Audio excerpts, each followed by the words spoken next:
El Señor a su pueblo, a través de un imperativo, le dice: Oye Israel, Jehová, nuestro Dios, uno es. Y posteriormente le pide que lo amen con todo el corazón, con toda el alma y con todas las fuerzas. ¿Cómo poder conciliar una orden, un imperativo, con una respuesta que debe ser del corazón y voluntaria como es amar a Dios? Esto es muy importante que el pueblo lo entendiera antes de entrar a la tierra prometida. De esto dependía su fidelidad, de esto dependía el relacionamiento que a diario debían tener con su Señor y Salvador. Es interesante que esto también Jesús lo dijo: si me amáis, guardad mis mandamientos. El amor y la ordenanza de ser fiel y de demostrar el amor con actos concretos. Esto es muy importante también para el pueblo de Dios en el tiempo final. Por lo tanto, te invito para que al estar estudiando el libro de Deuteronomio, especialmente el capítulo 6, podamos también reflexionar y aceptar la invitación de Cristo Jesús de amarlo, de aceptar su sacrificio por medio de la fe, pero también como resultado, como muestra de gratitud, poder guardar sus mandamientos. Te invito a que te quedes en este capítulo de Lecciones de la Biblia.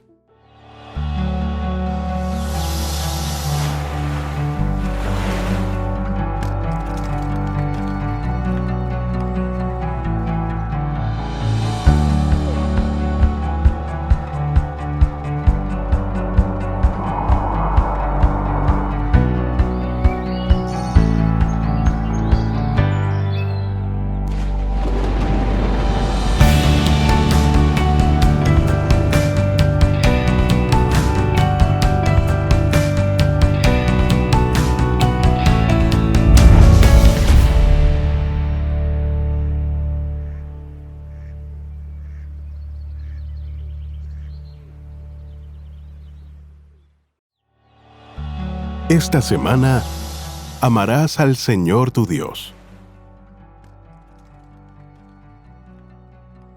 Y amarás a Jehová tu Dios de todo tu corazón, y de toda tu alma, y con todas tus fuerzas. Deuteronomio, capítulo 6, versículo 5.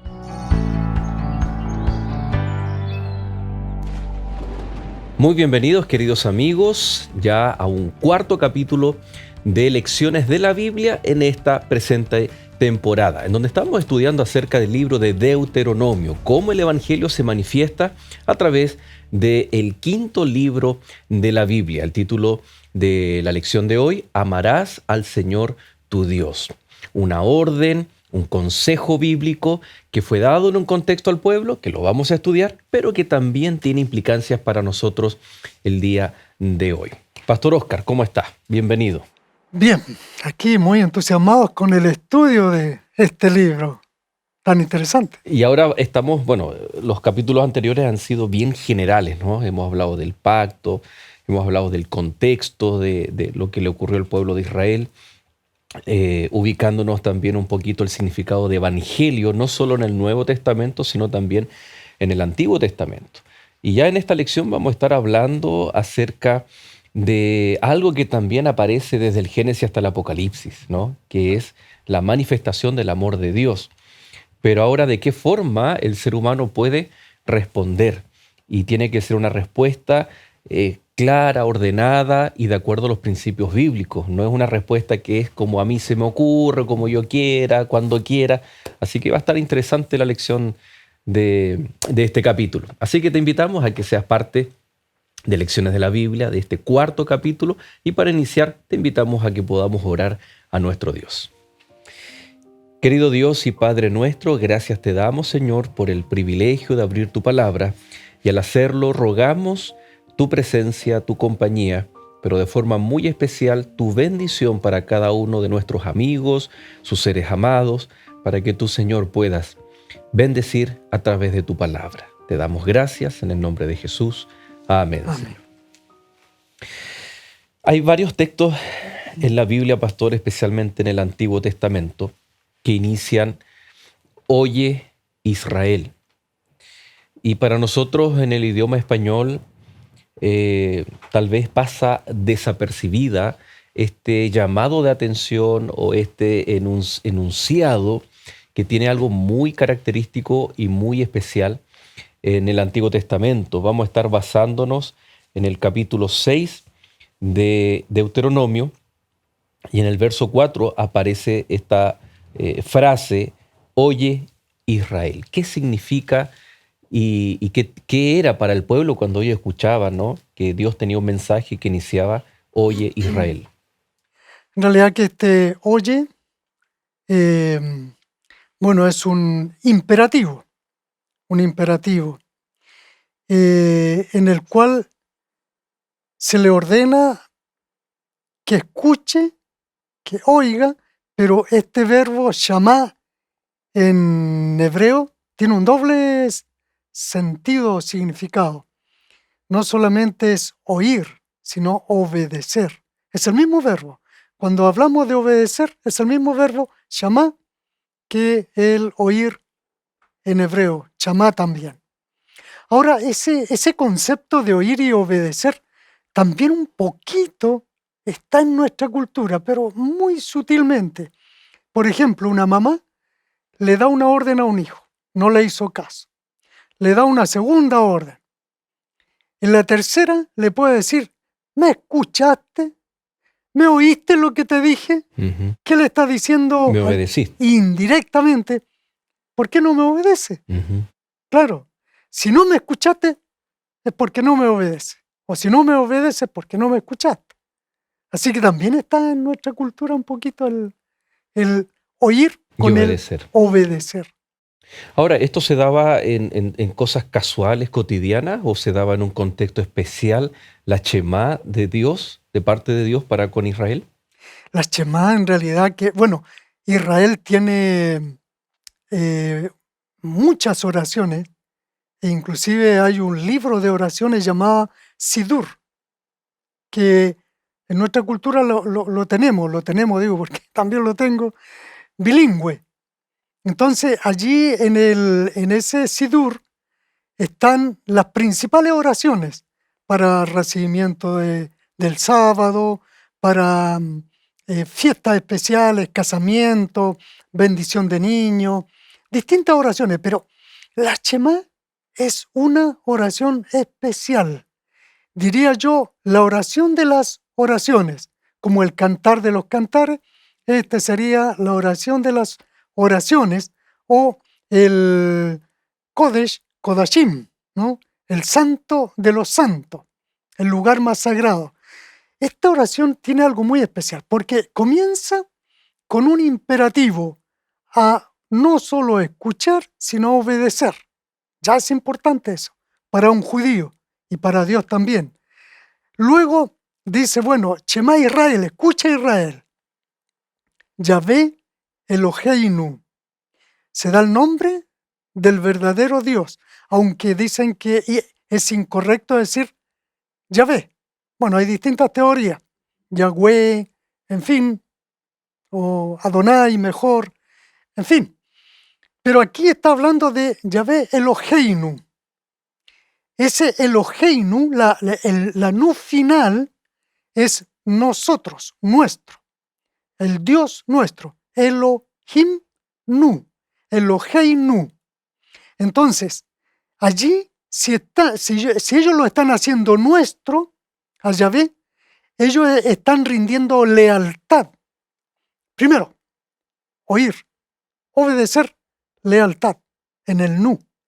Además, termina diciendo Yahvé Ejad. Ejad es uno, uno.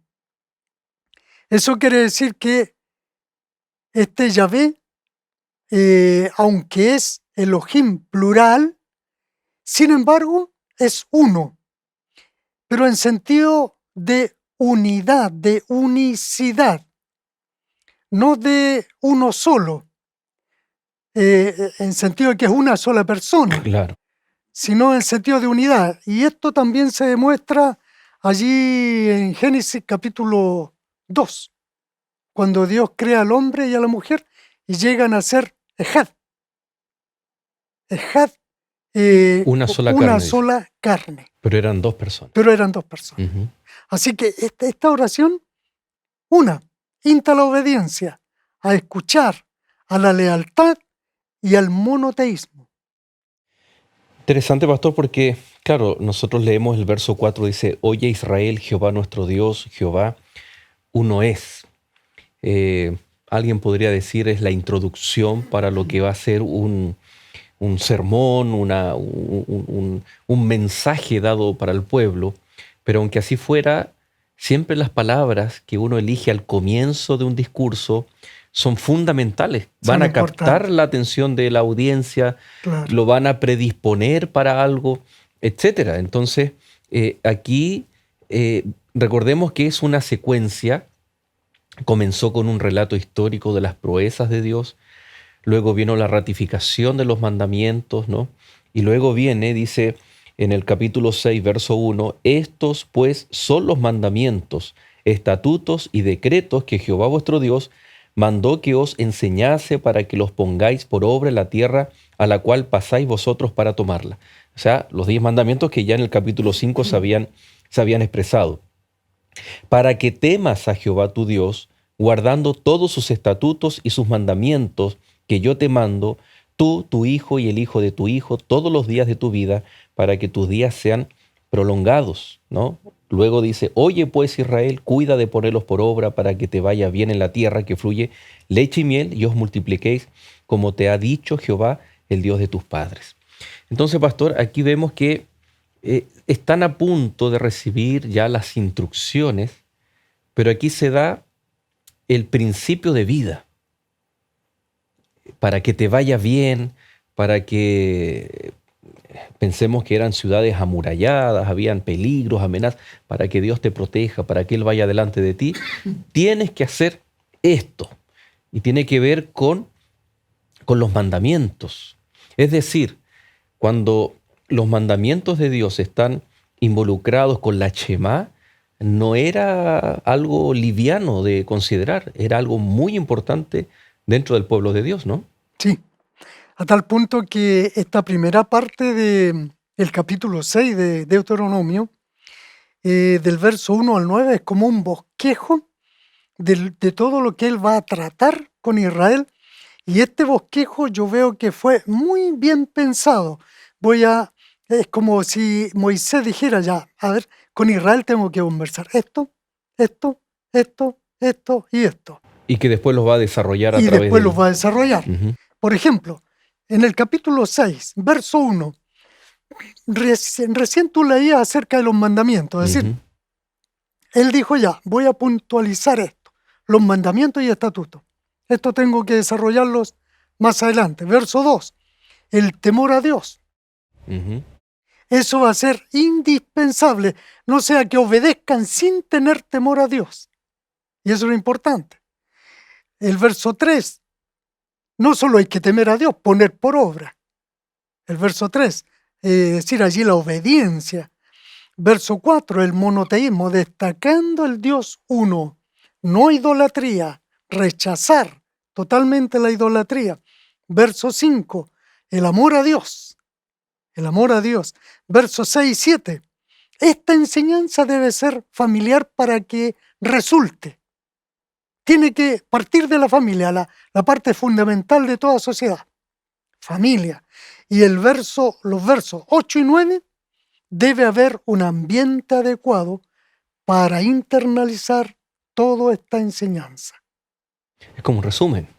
Claro, bosquejo, resumen, puntuación de lo que Ujú. se va a enseñar. Esto fue muy bien pensado. Y ahí está el contexto de la Shema, ¿no? Sí, Hoy Israel, esto es lo que Dios espera de ti. Y la verdad que usted lo mencionaba, pastor, qué importante es considerar el primer elemento que es el temor a Jehová. Dice el verso 2, para que temas a Jehová tu Dios, guardando todos sus estatutos.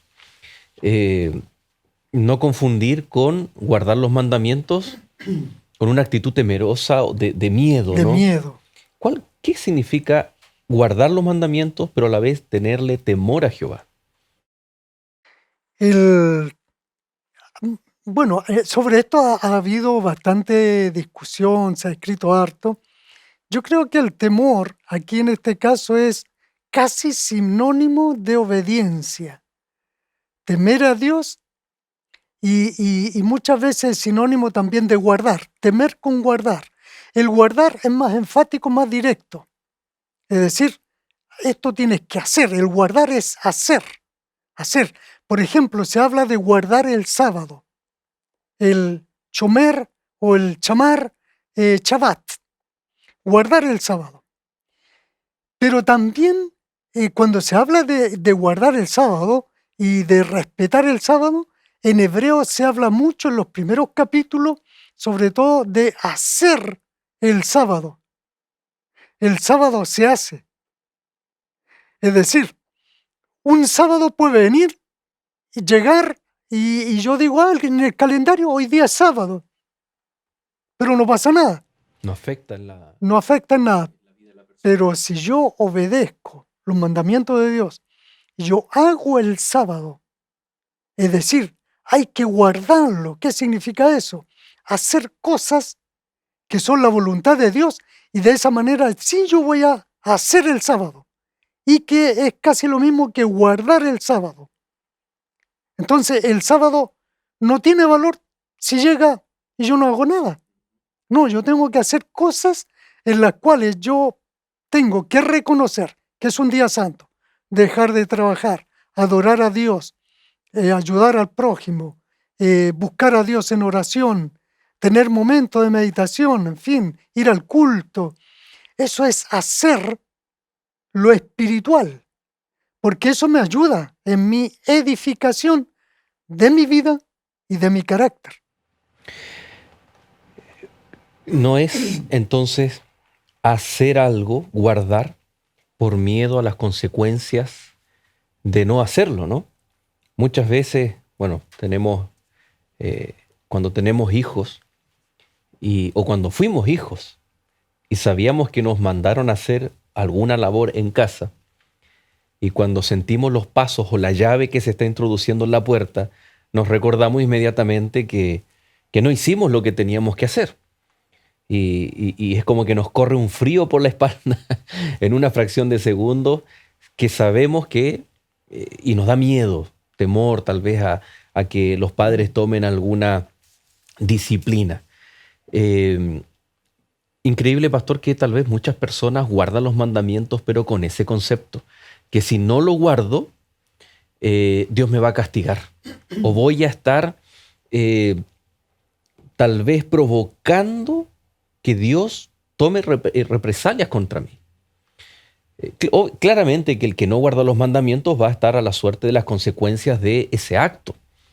Pero eso no es el temor, ¿no? No es por Claro, miedo a las consecuencias. no. Y podríamos poner algunos ejemplos.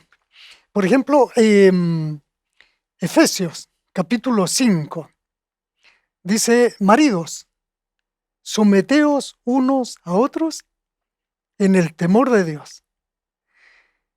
No significa que el esposo le tiene miedo a la esposa, ni la esposa tenerle miedo al marido, Ujú. sino que en esa unidad que haya felicidad, pero con el aporte divino, con el temor de Dios, en otras palabras, con los principios divinos, este hogar puede ser feliz. Así que el temor a Dios infunde felicidad, no miedo, felicidad y seguridad. Y eso tiene una actitud también de reverencia, de respeto para con Dios. Y como consecuencia, temer a Dios, este temor que protege, este temor que ama, que cuida y que provoca la admiración, se traduce en una observancia de los estatutos, de los mandamientos de Dios, Claro. como consecuencia, primero, a vivir ante este temor que sin duda alguna es muy beneficioso para el ser humano.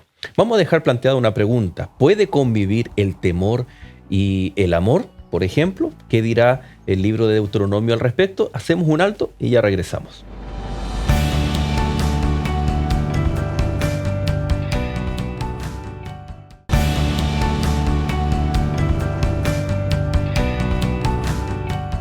Y ya estamos de regreso en nuestro segundo bloque, agradeciendo como siempre a cada uno de ustedes el poder estar en contacto y en sintonía de lecciones de la Biblia, ya sea a través de la TV Nuevo Tiempo o ya sea en las plataformas digitales. Usted ya está suscrito, usted ya envió un mensaje contándonos desde dónde nos ve, desde dónde nos sintoniza, hágalo. Porque así estamos felices de saber de ustedes en diferentes lugares y países del mundo. Y por supuesto, gracias a todos nuestros amigos que están semana tras semana escribiendo sus pedidos de oración por algún hijo, por el esposo, la esposa, por alguna situación en particular. Gracias, porque no solamente nosotros estamos orando por aquellas peticiones, sino también nuestros amigos que están leyendo los comentarios y que responden e interceden, y se está creando una linda red de oración, especialmente, pastor, en el tiempo que estamos viviendo. Se ha dado algo muy lindo, especialmente la temporada pasada, que nuestros amigos escriben sus pedidos y los mismos otros televidentes comienzan a responder, voy a orar por ti, y se ha generado algo muy, muy especial, en donde de eso se trata, ¿no? La familia espiritual, la iglesia del Amén. Señor, de poder orar los unos por los otros. Y esta pandemia nos ha permitido también estar más conectados, pero a la vez atendiendo aquellas necesidades a la distancia, a través de un mensaje, a través de una palabra de aliento, aunque sea escrita ahí en el chat o en los comentarios, pero eso anima, saber que están orando por uno desde el otro lado del mundo, desde otro país, desde otra ciudad. Eso sin duda alguna es Claro, fundamental. así es. Pastor, el verso 2 entonces de Deuteronomio capítulo 6 dice que hay que tenerle temor a Jehová. ¿Cómo entendemos entonces ahora el 4? Ahora que ya entendimos que no es un miedo que nos paraliza, que nos causa pavor, sino que causa admiración, protección. ¿Cómo entendemos entonces ahora el verso 4 que nos invita a amar al Señor, ¿no? En el El verso verso 5, perdón. 5, Y amarás a Jehová tu Dios de todo tu corazón y de toda tu alma y con todas tus fuerzas. El amor y el temor. claro. Y fíjate que al menos no lo revisé en el Antiguo, pero en el Nuevo Testamento es la misma palabra para miedo y temor de reverencia, ¿ya? Es el fobeo, el verbo fobeo. No lo revisé en el Antiguo Testamento, pero da a entender de que este temor a Dios es tenerle respeto a Dios a tal punto de obedecerle para que te vaya bien, porque ese es el discurso. Ujú. Guardarás los mandamientos para que te vaya bien, tus días se alarguen y también a tu descendencia le vaya bien. Así que este temor no es un miedo de, mira, tengo ganas de castigarte, así que ten cuidado. Claro. O guarda los mandamientos, o si no, esto es lo que te va a Claro, ocurrir. sino más bien Dios pone aquí las bendiciones y bajo esas bendiciones, entonces Dios pide que le teman, pero es para un beneficio, un beneficio. Muchas veces nosotros vemos dioses paganos que someten a los seres humanos bajo el terror y bajo juicio, pero no les proporcionan bendiciones como este Dios, el Dios del Antiguo Testamento. Todas estas son las bendiciones para ustedes y son leyes superiores a todas las leyes de los demás pueblos. Es decir, aquí Dios quiere marcar la diferencia y quiere tomar el temor y convertirlo en algo positivo. Así como la cruz de Cristo, en tiempo de Cristo, era algo horrible, terrible, y que nadie quería hablar de cruz, porque era lo más terrible. Sin embargo, Dios convirtió esa cruz en algo En un símbolo de algo positivo. de algo positivo. Ujú.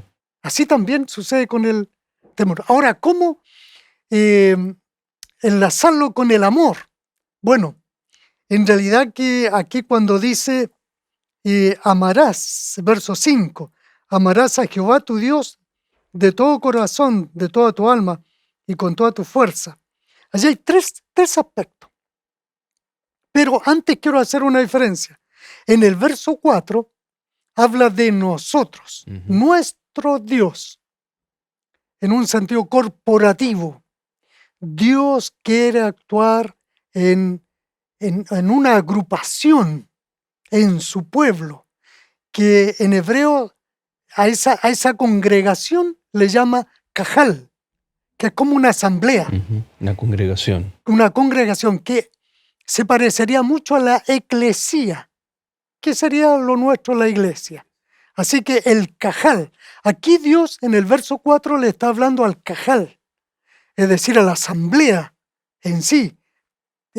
Todos deben tener este mismo principio, el monoteísmo, la lealtad, el amor a Dios. Sin embargo, en el verso 5 lo pone en singular. Amarás a Jehová tu Dios. No dice vuestro Dios. No vuestro Dios, ni nuestro Dios, tú. Ahora lo personaliza. Es decir, ahora esta es una cuestión de decisión personal. Personal. Luego, pero, dice, perdón, pastor, aunque sigue estando el concepto colectivo. Es decir, cuando todos los individuos toman una decisión personal, recobra fuerza lo colectivo, ¿no? Y ahí viene el sentido de la Shemá, de hablarle al pueblo como nación. La misma forma ocurre hoy en día. El Señor tiene un remanente, pero que está compuesto de personas, individuos que toman sus decisiones y responden aquí a este amor personal individual. Usted mencionaba también capítulos anteriores acerca de la salvación personal, ¿no? Porque alguien dice, el Señor viene a buscar y a salvar a su pueblo, pero no por ser parte del pueblo, significa que... perdemos la individualidad. Exacto, es un pueblo, pero que cada individuo ha tomado una decisión por medio de la fe. Correcto. Ahora, hablando del individuo, dice con toda, el verso 5, con todo tu corazón, tu alma y tu fuerza. Partamos por el corazón. Para nosotros, el corazón tiene el mismo simbolismo que en la antigüedad. Por eso el Señor dice, dame, hijo mío, tu corazón. Porque en el corazón está el amor, el sentimiento, lo profundo del ser, lo tierno del ser que puede ser entregado, el cariño, ¿no es cierto? Porque ningún enamorado le va a decir a su novia, mira, te entrego mis 2 pulmones. Claro. O mis riñones. O en una carta de amor no dibujamos un riñón, claro, dibujamos un corazón. Un corazón, símbolo de ese amor profundo. Por lo tanto, ama al Señor con ese amor profundo, el corazón. Luego, con toda tu alma. La expresión alma es nefesh, que es lo mismo que ser viviente, pero también se utiliza mucho para vida, o para mente o razón. Aunque hay otras palabras también para eso, pero este nefesh sí se ocupa muchas veces para mente y razón, a tal punto que en la Septuaginta los rabinos, cuando tradujeron, lo tradujeron como mente, ¿no? Psique, en griego. Entonces, aquí está hablando de la vida, la mente, la razón. Es decir, amarás a Jehová con todo tu corazón, el amor. Luego, la mente, la parte racional, tu vida en sí. ¿Ya? O sea, es un amor con fundamento. No es una emoción que es provocada de la nada o de algo que se ve, sino que es un amor que responde a un ejercicio cognitivo de ver, de analizar lo que Dios hace, ¿no? Hay un texto ahí que después vamos a citar de Juan que es extraordinario, ¿no? Claro. Cuando vemos que Dios toma la iniciativa. Ahora, en esto también nosotros podemos extraer estos 2 principios aquí. Alma, que sería mente, razón, vida, con corazón, amor. Porque en los cultos nosotros no debemos solo adorar con el corazón, debemos adorar con la mente, la parte racional que destaca el apóstol Pablo. Vuestro culto sea racional también, no solo de corazón. Entonces, cuando hay iglesias que solo explotan el sentimiento, eso no está correcto. Es decir, debe haber sentimiento, sí, debe haber emoción, sentimiento, pero a la vez también debe haber razón en el culto. Es decir, una exposición de la palabra racional, pedagógica. Dios quiere unir eso. Ahora, la última parte dice con toda tu fuerza. O sea que el que es débil no puede adorar a Dios si no tiene fuerza. Entonces aquí, la palabra hebrea meod, que es fuerza, la Septuaginta, que es la traducción de los judíos al griego, ellos utilizaron la palabra dinamis. Dinamis. Y dinamis quiere decir poder, capacidad, influencia, recurso, riqueza. Y además de talento y habilidad. En otras palabras, está diciendo, tú debes amar a Dios no solo con amor, con todo el corazón, sino con la mente, la vida, la razón, pero también con las habilidades y tus recursos. Esa es la forma de amar completamente e integralmente o íntegramente a Dios. Y pastor, cuando la Shemá pone a Dios como Ejad, como un Dios que es uno, ¿no? En unidad, también ese Ejad habla también de importancia, porque aquí está diciendo que en tu vida, con toda tu mente, con todo tu corazón, con todas tus fuerzas, está hablando de prioridad también. Tiene que ver esto con que el amar a Dios o decir que amamos a Dios se tiene que ver reflejado en la vida y que Dios realmente ocupe el primer lugar. Porque no estoy diciendo que cuando dice Jehová es único, exclusivo, ¿no? Porque ya usted mencionó ahí el sentido del ejat, pero me refiero a que al especificar que con la mente, con el corazón, con las fuerzas, es decir, el amor que nosotros expresemos al Señor debe ser el amor más grande que sintamos por alguien o por algo en este mundo. Ya. Bueno, en hebreo en realidad tenemos por lo menos 3 tipos de amores son muy conocidos dentro del contexto hebreo, también en griego, Ujú. que son muy paralelos allí. Los relato. Es decir, en hebreo, por ejemplo, se puede decir amor como dod. Dod es equivalente al eros en griego, es decir, del eros viene lo erótico. No es que lo erótico sea malo, no, porque ese amor está dado para la intimidad del matrimonio. Así que ese es un amor, debiera ser un amor santificado.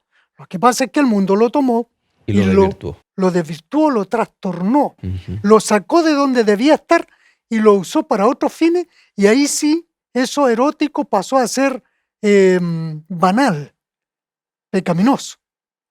Por lo tanto, este primer amor, Dod, se utiliza mucho allí en el Cantar de los Cantares, donde el amado desea a la amada, símbolo de Cristo con su iglesia.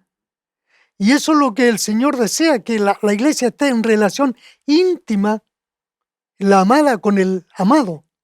Así que este Dod es el primer, diría yo, peldaño del amor íntimo con Dios. Luego hay un segundo amor que es el amor rayá.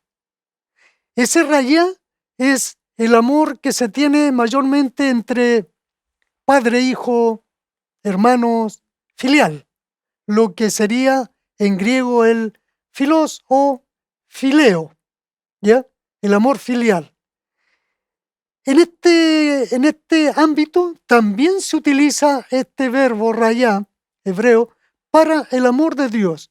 Es decir, la convivencia con Dios, la convivencia cotidiana con El Dios, compañerismo con Dios el en el día a día. compañerismo, el caminar con Dios, en fin, lo amigable de Dios. Y hay un tercer tipo de amor que es el ahavá. El ahavá es el más usado, ese amor, el más, ojalá que todos lo tuviéramos, el más sublime, dicen algunos, en donde uno le entrega todo a Dios, lo ama profundamente, el ahavá. Pero hay un cuarto amor que he mencionado solamente un par de veces, muy poquito, que es el rahmá. Rahmá. Ese tipo de amor es un amor que está dispuesto a morir por el otro, amor a la muerte, ¿ya? A morir por su amigo o por Dios. Pero es utilizado muy poquitas veces. Es más conocido Dod, Rayá y Ahavá, son los más conocidos.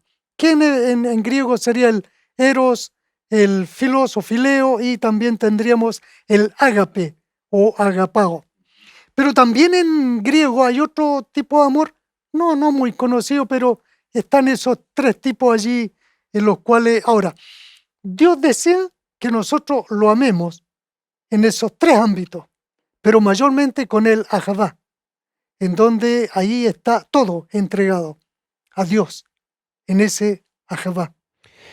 ¿Y de qué forma vamos a dejar planteada la pregunta, pastor? Porque decíamos al comienzo de que Deuteronomio capítulo 6, especialmente a partir del verso 3 y 4, ¿no? El Hoy Israel, parte con un imperativo, pero espera esta orden, el imperativo, pero espera una respuesta voluntaria, de corazón, con la mente, un ejercicio racional, que se expresa con las emociones, con el corazón, y que involucra también las fuerzas, ¿no? Es decir, la prioridad en la vida de las personas.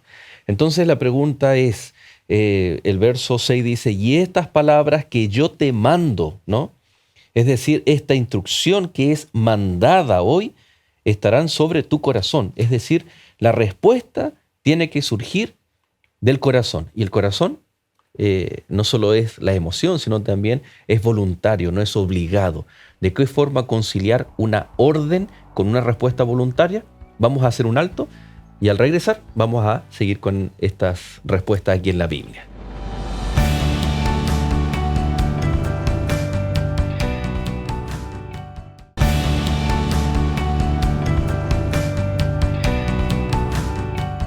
¿Relacionas el Apocalipsis con muerte, calamidad y destrucción? Aunque esta palabra signifique fin del mundo, te invito a descubrir una carta de amor y revelación que Dios dejó para la humanidad. Solicita de manera gratuita el curso bíblico Apocalipsis y recorrerás 22 fascinantes capítulos de este libro. Te sorprenderás con las revelaciones hechas a través de este código profético. Envía un mensaje a los números que aparecen en pantalla o a nuestro correo electrónico esperanza@nuevotiempo.org.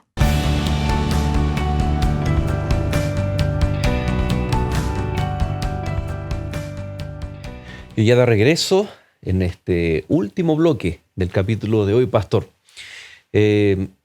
Deuteronomio capítulo 6, para que sigamos allí en la palabra de Dios, en la Biblia. Entonces hay una ordenanza, pero a la vez se habla mucho del corazón. Como padre, yo le pido el consejo, usted que ya tiene sus hijos grandes, ¿no? Y los míos son pequeños. ¿Cómo lograr esto? De dar una orden y que los hijos respondan como elección. Porque claro, uno dice, me fue dada una orden y tengo que hacerla sí o sí. Pero resulta que este tipo de orden espera una respuesta voluntaria y de corazón. ¿Cómo se consigue eso? ¿Por qué Dios pide esto? Por un lado está ordenando y por otro lado espera que la respuesta sea voluntaria. Yo diría que el secreto está en lo que recién hemos conversado. Estos dos aspectos, corazón y mente. Es decir, si yo quiero que mi hijo, cuando yo le doy una orden, en este caso cuando le daba una orden, ya es tan grande, Sí. uno espera una respuesta positiva, espera obediencia. Entonces, aquí tiene que haber el corazón, ganar el corazón del hijo. Primero, que el hijo sienta amor y afecto. Es su papá. Y lo que su papá le dice, él siente cariño y aprecio a tal punto que él va a hacer lo que su papá le dijo. Pero a la vez, no solo debe haber corazón, sino también tiene que haber la parte racional. Hijo, ¿sabes por qué te pido esto?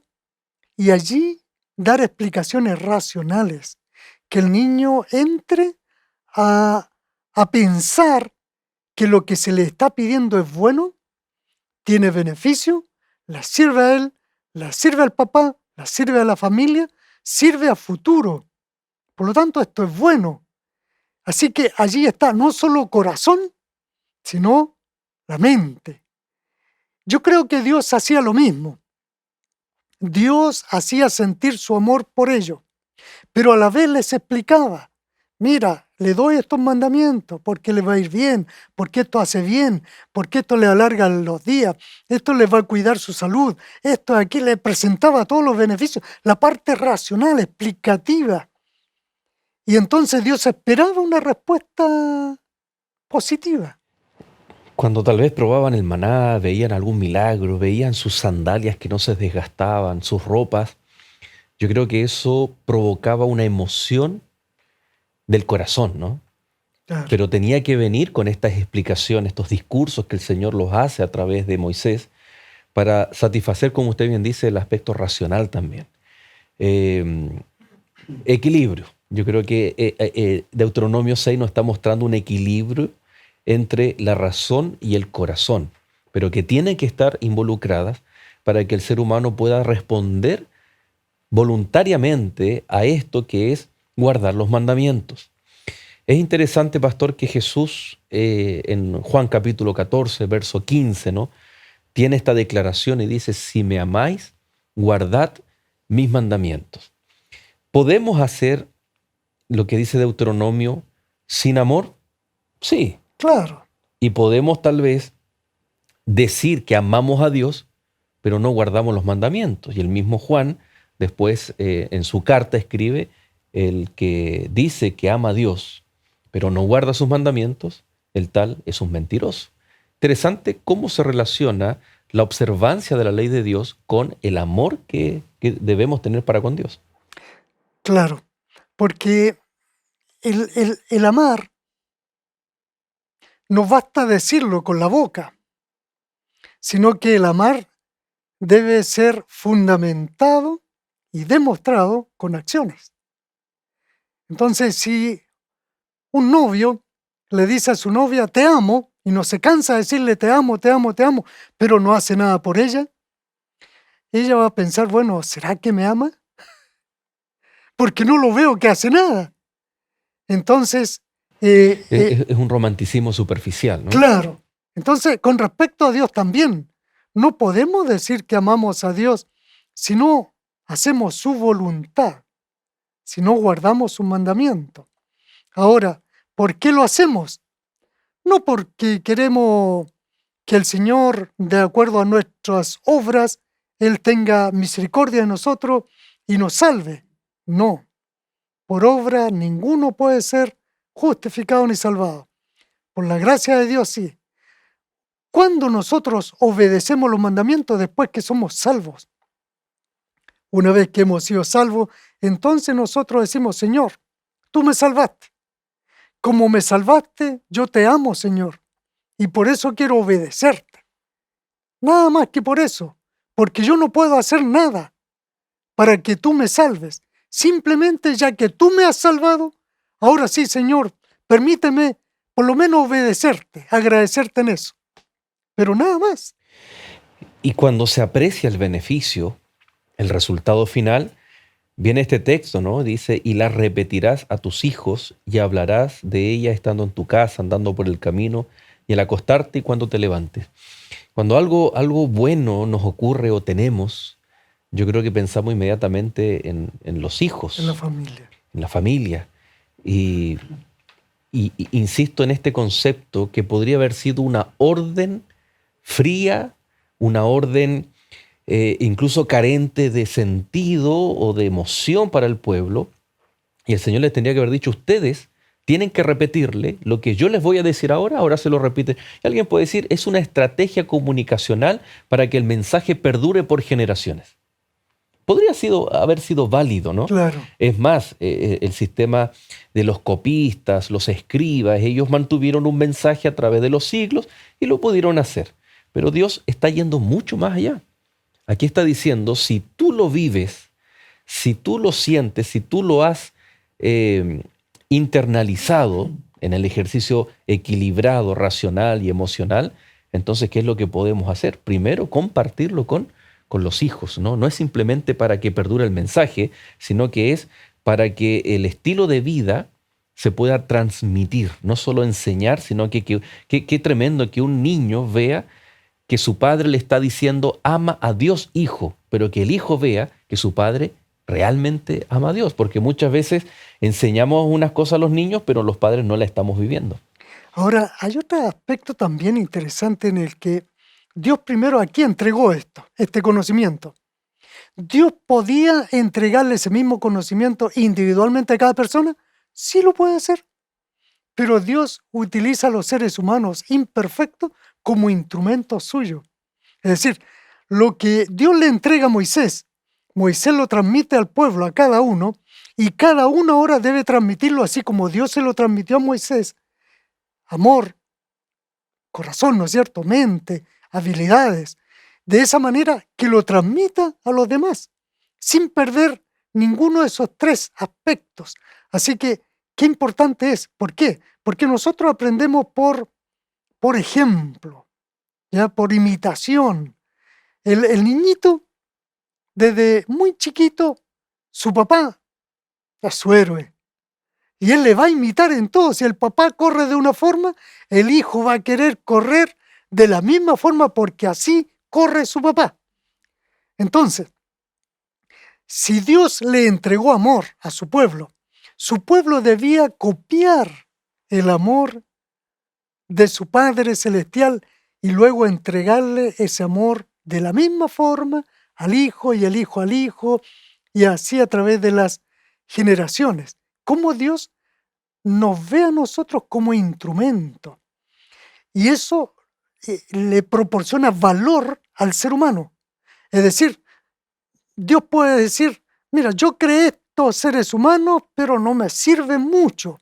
Así que mejor voy a mandar a los ángeles para que lo instruyan. No, Dios nos creó y Dios nos valora. A tal punto que aún siendo pecadores, con tan bajo posibilidades espirituales, racionales, sentimentales, Dios aún así nos ocupa, nos utiliza porque nos ve útiles. Y eso levanta la autoestima del ser humano. Estaba pensando, pastor, que existe una técnica terapéutica llamada las neuronas espejos, que en personas con necesidades especiales hay que fomentar la terapia a través de la neurona espejo, que significa el poder imitar a otro. Usted lo mencionó, en el caso de los niños se le da de forma natural, inherente, que hablan, que se expresan, que se caminan, el tema corporal, como su padre o su madre. Se da de forma natural. Pero en algunas personas con necesidades neurológicas especiales hay que provocar aquello, ¿no? Y yo estoy pensando que Dios eso es lo que está haciendo acá, está provocando que el ser humano imite el carácter de Dios. Y como usted bien dice, y que lo haga que el Padre primero imite a Dios y luego que el Hijo imite al Padre, porque así va a estar imitando el carácter de Dios.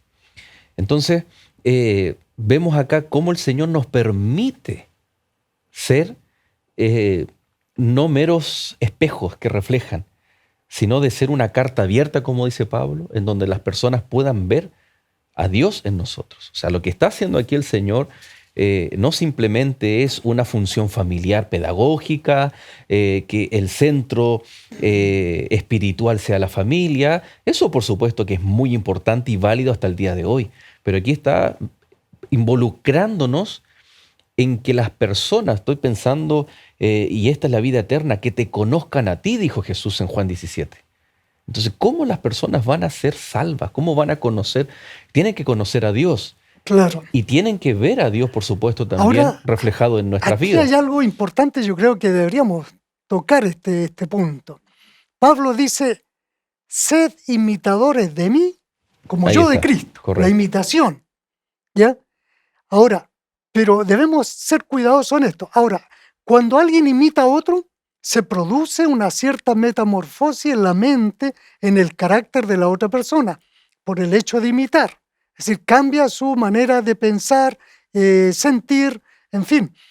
¿Por qué? Porque la imitación produce metamorfosis, transformación. Ahora, sí nosotros debemos hacer la salvedad que nosotros no somos salvos por imitación. No es que porque Jesús sea mi hermano mayor, yo imitándolo soy salvo. No, no es esa la salvación que nos entrega la palabra de Dios. Nosotros somos salvos por la fe, habiendo creído en Jesucristo. ¿Cuándo imitamos? ¿Cuándo comenzamos esa transformación? Después de ser salvo. El Señor me salvó gratuitamente. Después viene la imitación, es decir, Señor, ¿cómo quieres que yo camine? ¿Cómo quieres que yo ande? ¿Cómo quieres que yo me vista? ¿Qué es lo que quieres que yo coma? ¿Cómo quieres que yo viva? Y por lo general es un proceso, ¿no? Y es un proceso. Ujú. Interesante, pastor. Y termina el verso 8 y 9 diciendo, y las atarás como una señal en tu mano y estarán como frontales entre tus ojos y las escribirás en los postes de tu casa y en tus puertas. Pastor, se nos ha ido el tiempo, pero esos últimos versos tenían que ver que el ser humano, el pueblo de Dios, el individuo, debía tener actividades conscientes para reforzar lo que Dios le estaba entregando. Nosotros hoy podríamos decir, por ejemplo, el estudio de las lecciones de la Biblia, el estar en sintonía con un canal cristiano como lo es Nuevo Tiempo, el ir a la iglesia, el tener mi devoción personal y un sinnúmero de actividades que vienen a ser resultado del deseo de amar al Señor con todo el corazón y de guardar sus mandamientos. Es decir, esto no queda en la teoría, terminan los últimos versos con decisiones prácticas que hay que implementar en el día a día. Así que, pastor, se nos fue el tiempo, pero yo creo que aún así estamos a tiempo para hacer una invitación a nuestros amigos, como terminaba esa porción de la Biblia, para tomar decisiones prácticas de demostrarle al Señor de que lo amamos con todo nuestro corazón. Amén. Bueno, quiero dirigirme a los amigos que nos están escuchando. Hemos hablado del amor de Dios. Dios te ama. Y Dios quiere que tú lo ames en respuesta a su amor, pero que lo ames con todo el corazón, que lo ames con toda tu mente y con todas tus habilidades y recursos que el Señor te pueda dar. Ahora, el Señor no solo quiere que haya amor, sino que por medio está la salvación. Yo quiero orar por ti porque tu salvación es importante para el reino de los cielos, para Cristo que murió por ti. Oremos al Señor. Señor y Padre Santo que estás en el cielo, gracias por tu amor. Gracias porque tú diste a tu Hijo en propiciación por nuestros pecados. Y Señor, tú diste a tu Hijo porque nos amabas. Y por eso, Señor, ahora queremos responder a ese amor. Y quiero orar por estos amigos que nos están escuchando, tal vez por alguno en forma especial, para que Él entregue su corazón a Jesús. Oramos en el nombre de Jesús. Amén. Muchas gracias, Pastor Oscar. Nos vemos en el próximo capítulo. Amén, gracias. Y por supuesto a cada uno de ustedes, queridos amigos, gracias por su compañía y nos reencontramos en un próximo capítulo de Lecciones de la Biblia.